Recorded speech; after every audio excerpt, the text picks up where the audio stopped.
ஸ்ரீ நற்பவி ma'am. என்னோட personal எக்ஸ்பீரியன்ஸ்ல வந்து எனக்கு மெனோபாஸ் ஸ்டேஜ்ல நான் இருக்கேன். கடந்த 1 இயரா எனக்கு இர்ரெகுலர் பீரியட்ஸ். தோ என்கிட்ட நெறைய மெடிசின்ஸ் இருந்தாலும், 1 மாசம் கூட நான் மெடிசின் எடுக்கவே இல்ல என்னோட உடம்புக்காக. என்னோட வேலை நான் பேஷண்ட்ஸ்க்கு மெடிசின் குடுப்பேன். பட் எனக்காக நான் எடுத்துக்கிட்டது கிடையாது. Because I study my body. Body எப்படி ரியாக்ட் பண்ணுது? எதனால இப்படி மாற்றம் வருதுன்னு நான் செல்ஃப் அனலைஸ் பண்ணிட்டே இருப்பேன். சம்டைம்ஸ் எனக்கு மாதத்துக்கு 2 டைம்ஸ் கூட கிடைக்கும். ஒரு டைம் வந்தா கூட 5, 6 டேஸ் எல்லாம் எனக்கு இருக்குங்க. So uncertain. எனக்கு ஜாபுக்கு கூட வேலைக்கு கூட போவே முடியாது. ஆஃபீஸ்ல போய் உட்காரவே முடியாதுங்க. Okay, something is disturbing. ஏன்னா என்னோட பாடி இவ்ளோ நான் பியூபர்ட்டி அட்டெண்ட் பண்ண நாள்ல இருந்து, இப்போ ஒரு 1 இயர் பிஃபோர் வரைக்கும் எந்த ட்ரபிளும் எனக்கு பண்ணதே கிடையாது. பட் இந்த 1 இயரா எனக்கு ரொம்ப ட்ரபிள் பண்ணிட்டே இருந்தது.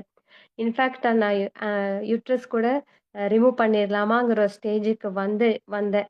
பட் ஸ்டில் வேலை பளுவுல அப்படியே கான்சன்ட்ரேட் பண்ணிட்டு இருந்தோம். லாஸ்ட் 1 மந்த் மட்டும் நான் வந்து நம்ம லெக்சர் மிக்ஸ் நான் எடுத்தேங்க. அண்ட் டச் வுட் கரெக்ட்டா அந்த டேட்டுக்கு வந்து this time I got my periods. 1 இயரா வாஸ் இர்ரெகுலர்.